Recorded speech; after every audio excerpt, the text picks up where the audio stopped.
do Senhor. Lucas 24, vou ler alguns versos a partir do 13, e diz o seguinte: naquele mesmo dia, 2 discípulos estavam indo para uma aldeia chamada Emaús, que ficava a uns 10 quilômetros de Jerusalém, e iam conversando a respeito de tudo o que tinha acontecido. Enquanto conversavam e discutiam, o próprio Jesus se aproximou e ia com eles. Porém, os olhos deles estavam como que impedidos de o reconhecer. Então, ele lhes perguntou: o que é que vocês estão discutindo pelo caminho?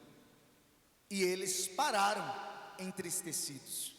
Um, porém, chamado Cleopas, respondeu: será que você é o único que esteve em Jerusalém e não sabe o que aconteceu lá nestes últimos dias? Ele lhes perguntou: do que se trata? E eles explicaram aquilo que aconteceu com Jesus, o Nazareno, que era profeta, poderoso em obras e palavras diante de Deus e de todo o povo. E como os principais sacerdotes e as autoridades o entregaram para ser condenado à morte e o crucificaram. Nós esperávamos que fosse ele quem havia de redimir Israel, mas depois de tudo isso, já estamos no 3º dia desde que essas coisas aconteceram. É verdade também que algumas mulheres do nosso grupo nos surpreenderam, indo de madrugada ao túmulo e não achando o corpo de Jesus. Voltaram dizendo que tinham tido uma visão de anjos, os quais afirmaram que ele vive. De fato, alguns dos nossos foram também ao túmulo e verificaram a exatidão do que as mulheres disseram, mas não o viram. Então ele lhes disse: como vocês são insensatos e demoram para crer em tudo que os profetas disseram. Não é verdade que o Cristo tinha de sofrer e entrar na sua glória? E começando por Moisés e todos os profetas, explicou-lhes o que constava a respeito dele em todas as Escrituras. Quando se aproximavam da aldeia para onde iam, ele fez menção de passar adiante, mas eles o convenceram a ficar, dizendo: fique conosco, porque é tarde, e o dia já está chegando ao fim. E entrou para ficar com eles. E aconteceu que, quando estavam à mesa, ele pegou o pão e o abençoou. Depois partiu o pão e o deu a eles. Então os olhos deles se abriram e eles reconheceram Jesus, mas ele desapareceu da presença deles. E disseram um ao outro: não é verdade que o nosso coração nos ardia no peito quando ele nos falava pelo caminho, quando nos explicava as Escrituras? E na mesma hora, levantando-se, voltaram para Jerusalém, onde acharam reunidos os 11 e outros com eles, os quais diziam: de fato, o Senhor ressuscitou e já apareceu a Simão. Então os dois contaram o que lhes tinha acontecido no caminho e como tinham reconhecido o Senhor no partir do pão. Aleluia. Naquele mesmo dia,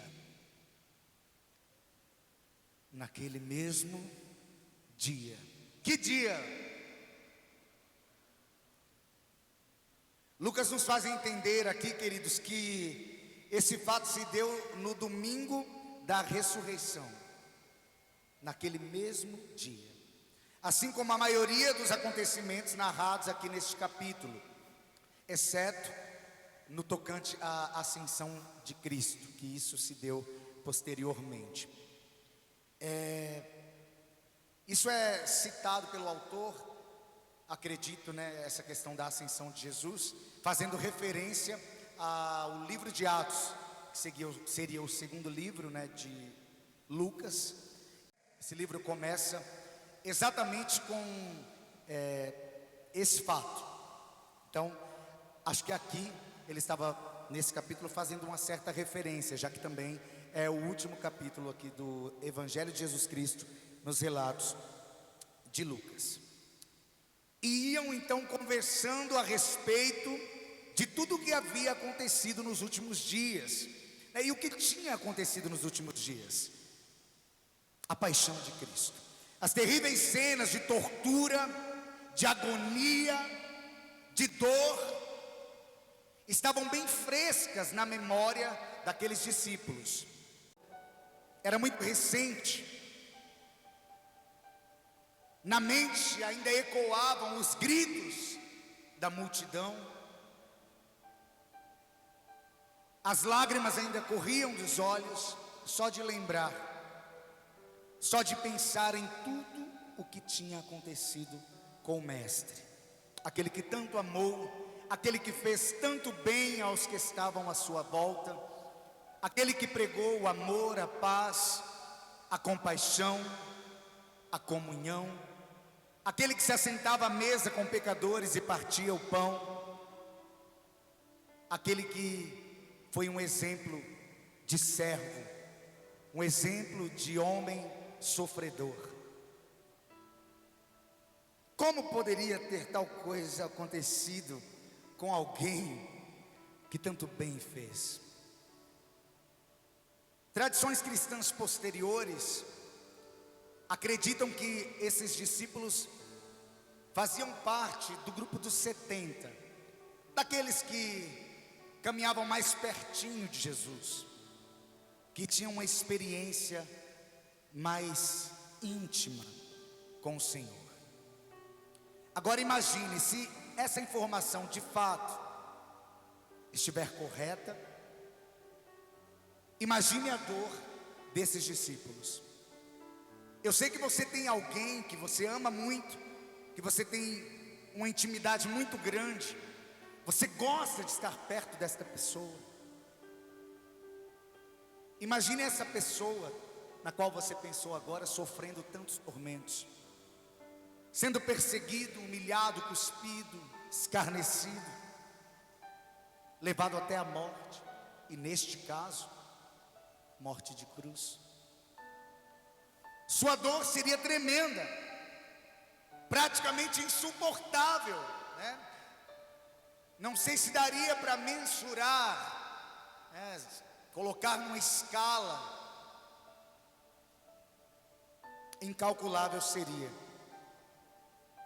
Então imagine se esses discípulos faziam parte deste povo próximo de Jesus, como estava então o coração deles. De acordo com o verso 16, os olhos deles estavam como que impedidos naquele momento de ver o Senhor, de reconhecer, né, a Jesus. Há muita divergência em relação ao porquê, né, de eles não conseguirem reconhecer a Jesus, né? Uns acreditam que talvez por uma influência sobrenatural, porque Jesus queria ensinar a esses discípulos alguma coisa, alguma lição. Ou talvez por sua forma agora. Ele ressuscitou num corpo glorificado. Talvez ele estivesse um tanto diferente. Outros já acreditam que, unindo essa questão do corpo de Cristo ressuscitado, mais a tensão, né, aquela tensão daquele assunto, daquela conversa, a atenção que eles estavam dando àquela questão, talvez tivesse deixado seus olhos nebulosos para que eles pudessem enxergar que estavam diante do próprio Jesus e que ele vos falava. Mas eu não quero entrar nessa discussão. Eu só quero fazer uma comparação. Quantas vezes, como hoje, o Senhor está diante de nós? Quantas vezes o Cristo vivo se apresentou a nós, e nós, como insensatos, também não o percebemos. Não desfrutamos daquela oportunidade de estar com o Senhor. Ontem o Isaac falava a respeito de Marta e Maria. Marta toda preocupada em preparar ali o rango, o almoço, em deixar tudo pronto. Seu sentimento também era legítimo, ela queria servir o Senhor. Mas Maria preferiu ficar assentada aos pés de Jesus, ouvindo-o. Quantas vezes, irmãos, Jesus está falando conosco, mediante a sua palavra, mediante aos nossos irmãos, porque eles são instrumentos do Senhor para abençoar as nossas vidas, com os dons os quais o Senhor ofertou, essas dádivas para que fossem, ativadas, utilizadas no meio do corpo de Cristo. Quantas vezes o Senhor está diante de você, diante de mim, e nós simplesmente ignoramos a sua presença. Estamos atarefados demais, temos compromissos demais, a nossa agenda está cheia demais para abrir espaço para Jesus. Isso é um problema, porque quando nosso Pai nos chama, quando nosso Deus nos chama, nós deveríamos largar tudo, abandonar tudo e correr ao encontro dele, assim como o filho pródigo naquele dia, ao avistar o seu pai, teve aquele encontro maravilhoso. Jesus veio ao nosso encontro e nós não estamos retribuindo, nós não estamos correndo de volta aos braços do Pai. Nós temos deixado passar muitas oportunidades, assim como hoje.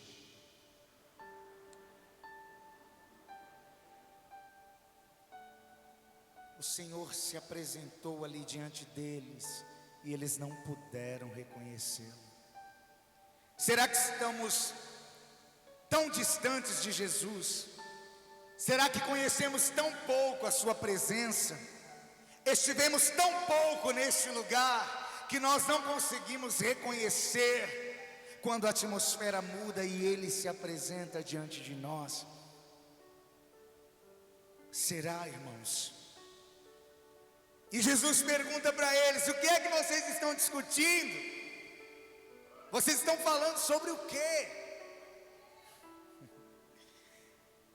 E o questionamento feito por aquele até então desconhecido perturba um pouco os discípulos. Como assim? De onde saiu esse homem? Será que ele não sabe? Isso é assunto em toda a região, de boca em boca, todo mundo está preocupado com isso, todo mundo está falando disso. E aí eles ficam surpresos com aquela pergunta: será que só ele não sabe? E agora eles tentam encontrar palavras para descrever os horrores aos quais Cristo foi submetido na sexta-feira, sendo ainda domingo. Como eu disse, aquilo estava muito fresco na memória deles, mas como falar de alguém que você tanto amava numa situação tão terrível? E aí um discípulo, o Cleopas, um nome bonito aí se você tiver um filho, bonito, né? Vem aqui, Cleopazinho, não sei, não dá nem para ter um apelido, né? Deixa sozinho. Cleopas, ele responde ali, e provavelmente ele deve pensar, ele deve ser um forasteiro, alguém que, sei lá, algo do tipo, pois muitos vieram da Judéia e das aldeias circunvizinhas para celebrar a Páscoa, estavam nesses dias ali, então talvez fosse esta a questão, O assunto corria de boca em boca, como eu falei. Era tanto Roma, quanto os escribas, quanto os discípulos, todo mundo falando sobre isso. Como que uma pessoa está alheia, né, a essa situação. E eu acho incrível como Jesus faz as coisas. Ele sabia que eles estavam falando. Ele sabia, ele é Jesus. Mas ele queria ouvir. O Senhor quer te ouvir. Ele sabe o que você vai dizer. Ainda a palavra não nos chegou à boca, e ele já conhece. Mas ele gosta de te ouvir. Ele gosta de nos ouvir. E aí eles explicaram, né, Jesus o Nazareno. E aqui conseguimos perceber mais ou menos aí os estágios da fé, né, desses discípulos, expressando aquela cristologia primitiva, né, se eu posso assim dizer, cristologia primitiva, lembrando ali um pouquinho também a gente, um sermão do apóstolo Pedro. E aí eles falam sobre o Jesus profeta, poderoso em obras e palavras, diante de Deus e diante de todo o povo. E tanto a vida, né, quanto as palavras de Jesus eram muito eloquentes, né? Tinha assim um efeito poderoso. As suas palavras eram poderosas, né? Traziam aí muita coisa, né? Eram carregadas de muita coisa, muito sentido, muita sabedoria, muito poder. Essa é a palavra. E nem mesmo a morte pôde macular isso na vida dos discípulos. Jesus já estava morto, mas eles estavam ali falando a respeito dele, sobre o Senhor, o Deus, o poderoso, em obras e em palavras. Mesmo que com, sabe, o coração quebrado, mergulhados ali numa profunda tristeza, por conta dessa proximidade que eles tinham com Jesus, eles encontram ali palavras para expressar o que havia acontecido então. E aí eles dizem: nós esperávamos que fosse ele quem havia de redimir Israel, mas depois de tudo isso que aconteceu, já estamos no terceiro dia. Para eles nada, né? Versículo 21. A esperança daqueles discípulos, né, como de boa parte, se não a maioria dos judeus, aquela esperança de um governo, né, de um reino, essa é a palavra, um reino político messiânico, né? Essa ideia aí veio e se chocou com a pedra do túmulo. Ele se foi. E parece que o sonho também de ter ali o trono de Davi reestabelecido se foi junto com ele. Tudo se estraçalhou de encontro à pedra do sepulcro. E eles estavam cegos, na verdade, para o desígnio de Deus, para o plano, para o propósito divino. Eles não entendiam. Assim como eles não conseguiram enxergar Jesus naquele momento, eles também não entendiam, não enxergavam o plano perfeito de Deus. E aí eles continuaram. E é verdade também que algumas mulheres do nosso grupo nos surpreenderam.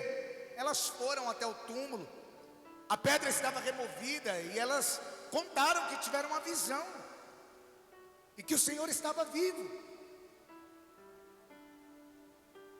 Mas aí eles ficam, né, em cima do muro. Será? O sentimento oscilava muito, e isso é natural da natureza humana. Isso é natural da natureza, é bem redundante, né? Isso é típico. Não ri não, hoje. Não ri não, que eu lembro das suas, né? Isso é típico da natureza humana, essa oscilação, né? Ora você crê, você tem aquela fé capaz de mover montanhas, e daqui a pouco tu está dentro da caverna. A gente oscila bastante. E eles não eram diferentes, né? Já era o terceiro dia desde a morte de Jesus, E isso já tinha despedaçado as suas esperanças. Então, como conciliar, né? Aquilo que eu vi com os rumores agora de que ele provavelmente esteja vivo. Como lidar com essa situação? Eles relutavam, né, em entregar o seu coração inteiramente, né, a essa esperança, porque eles já tinham feito isso outra vez. Eles já tinham acreditado que Jesus era o Messias, e eles o seguiram, e eles o ouviram, e eles obedeceram, e eles foram em seu nome, e eles se entregaram. Mas esse mesmo Messias foi crucificado. Já fizemos isso uma vez. Nós vamos entregar o nosso coração todo de novo, a gente vai se frustrar, e aí vem o medo. E aí estava a oscilação. Vimos o nosso mestre ser massacrado nas mãos dos ímpios, de homens depravados. Como me entregar de novo, né, a esse rumor? Será? E aí Jesus diz o seguinte: como vocês são insensatos e demoram a crer. Eles tinham as profecias, mas eles as entendiam parcialmente. Eles não compreendiam a profundeza, o significado real daquelas palavras. Seus olhos transmitiam as informações para o seu cérebro, mas o cérebro não conseguia processar essas informações. Eles olhavam para Jesus e não o reconheciam. Eles tinham as profecias, mas em parte não as entendiam. Estava tudo muito nebuloso. Eles não conseguiam compreender. Tanto a paixão quanto a ressurreição do Messias estavam de acordo com a mensagem dos profetas, queridos. E aí Jesus começa a explicar. E aí ele começa por Moisés, e aí vai discorrendo. E nesse momento, a gente consegue ver aqui um pouquinho da apologética cristã na sua forma mais primitiva. Jesus estava ali defendendo alguns pontos. O Messias veio e Israel o crucificou. Mas nada disso aconteceu fora do plano perfeito de Deus, fora dos desígnios, dos decretos do Deus soberano, porque a glória seguiu esses eventos. A glória de Deus. Cristo, queridos, é o assunto principal das Escrituras. De Gênesis a Apocalipse, encontramos Jesus. E por isso ele estava aqui defendendo alguns pontos, né? Esclarecendo algumas coisas no Velho Testamento que faziam referência àquilo que deveria ser.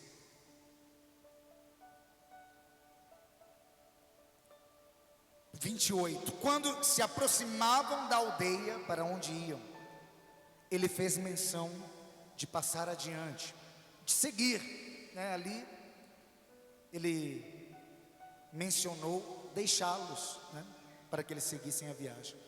E nesse momento Jesus é convidado para ficar. Oh Deus, como permitir que aquele que com tanta sabedoria, com tanta paciência, nos instruiu, como permitir que essa pessoa tão graciosa parta? Fica aqui com a gente, fica aqui com a gente, fica aqui com a gente. Fica aqui com a gente, Jesus. E eles o convenceram a ficar, dizendo assim, ó: fique conosco, porque é tarde e o dia já está chegando ao fim. E entrou para ficar com eles. Esse é o efeito das palavras de Cristo, igreja. Quando seus filhos as ouvem, eles não conseguem estar longe desse lugar, eles não conseguem se afastar. Eles clamam no seu interior: fica comigo, Senhor, fica comigo, Jesus.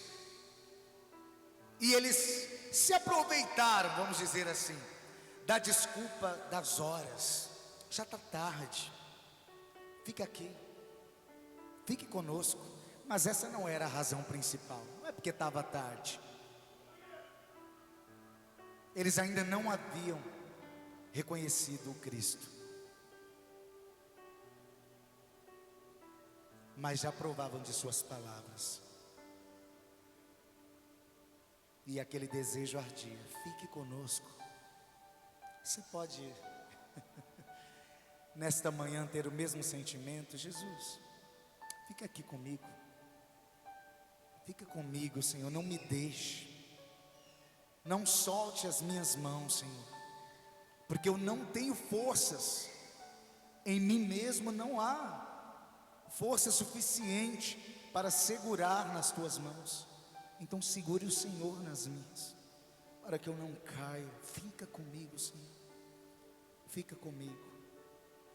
E eles se assentaram à mesa com o mestre. Jesus toma o pão, o abençoa, e o que para os discípulos parecia ser apenas uma refeição comum, só mais um dia que nos reunimos à mesa, tornou-se especial pela presença majestosa de Jesus Cristo. Naquele momento, o hóspede tomou o lugar do anfitrião, e ele parte o pão. Os discípulos observavam as suas maneiras e lhes pareciam muito familiares. A forma como ele orou, a sua voz, os seus olhos graciosos. Alguns dias atrás, apenas alguns dias atrás, eles estiveram nesta mesma situação, viveram esse mesmo momento na última ceia, onde o Senhor partiu o pão, o Senhor o abençoou, e aquilo os tocou de alguma forma. Isso me parece familiar, eu reconheço isso de algum lugar. Repentinamente então, eles o reconhecem: é o mestre, é o mestre, ele vive, ele está aqui diante de nós. E aí naquele momento, eles devem ter lembrado de tudo aquilo que as mulheres disseram quando voltaram do túmulo. Naquele momento eles devem ter lembrado do que Pedro e João disseram, que encontraram apenas os retalhos, os pedaços, as tiras de pano no túmulo, mas não o viram lá. Aquele que foi crucificado, aquele que foi levado à morte de cruz, ele ressuscitou, ele vive, ele está diante de nós. Nós o reconhecemos. Oh meu Deus, eles devem ter lembrado de tudo. Agora tudo fazia sentido, agora eu entendo.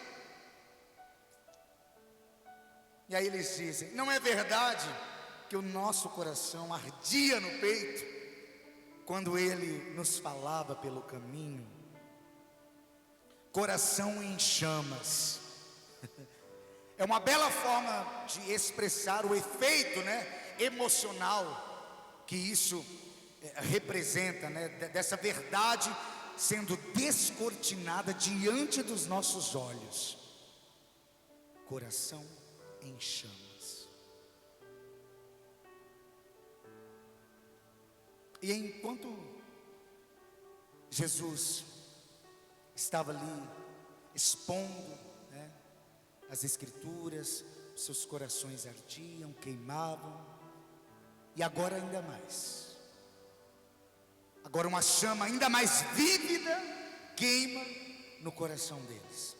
E esse queimado coração, querido, ele foi experimentado pela igreja primitiva de uma forma tão poderosa, né, quando eles compreenderam a chave, né, de todo esse plano, dos sofrimentos de Cristo, de tudo aquilo que Ele passou. Quando eles entenderam, quando eles conseguiram compreender essas verdades, Jesus teve que sofrer a fim de receber a glória resultante desse sofrimento. Que o Cordeiro receba a recompensa do seu sofrimento. Que o Cordeiro receba a recompensa do seu sofrimento. Foi por você. Foi para te trazer mais perto. E mesmo assim, às vezes nós escolhemos estar longe. Por quê? Estamos agindo como esses discípulos no início. Estamos deixando Jesus passar despercebido diante dos nossos olhos. Olhem para o exemplo de Bartimeu. Ele lutou contra a sua deficiência. Ele lutou contra o escárnio da multidão. Se Jesus vai passar aqui, eu quero estar diante dele. E quando ouviu que ele passava, ele clamou: Jesus, filho de Davi, tem compaixão de mim. Diziam para ele se calar, e ele clamou mais alto: Jesus, filho de Davi, tem compaixão de mim. Que Deus tenha compaixão de nós e nos faça hoje, nesse domingo de manhã, enxergar as verdades do Evangelho, enxergar o próprio Deus diante de nós. Que Ele abra os seus olhos. Hoje desfrutamos desse momento do pão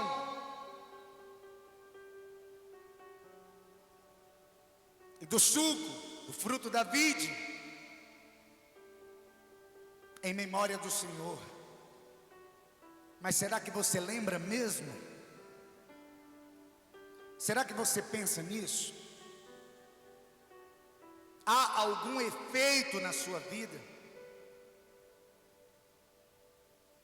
Ou a gente está só cumprindo o protocolo?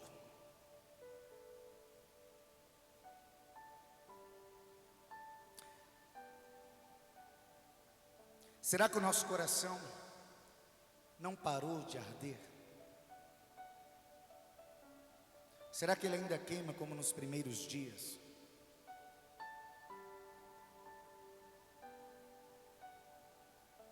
Faça uma autoanálise hoje. Senhor, onde eu caí? Onde eu deixei de acreditar? Onde eu deixei de me importar verdadeiramente com o Senhor? Volte a este lugar, faz o caminho de volta. Acerta o que precisa ser acertado. Se Deus está falando com você hoje, não deixa para amanhã. A gente sempre tem essa mania: um dia eu vou ser um homem de Deus, um dia eu vou ser uma mulher de Deus. Por que você não decide ser hoje? Um dia eu vou entregar toda a minha vida para Deus. Você não sabe o que acontecerá com você após sair por essas portas. Talvez você não tenha outro dia, mas a gente sempre acha que tem amanhã. Amanhã pode ser tarde, amanhã pode não existir para você. Perceba o Senhor hoje. Peça para Ele acender a chama do teu coração hoje.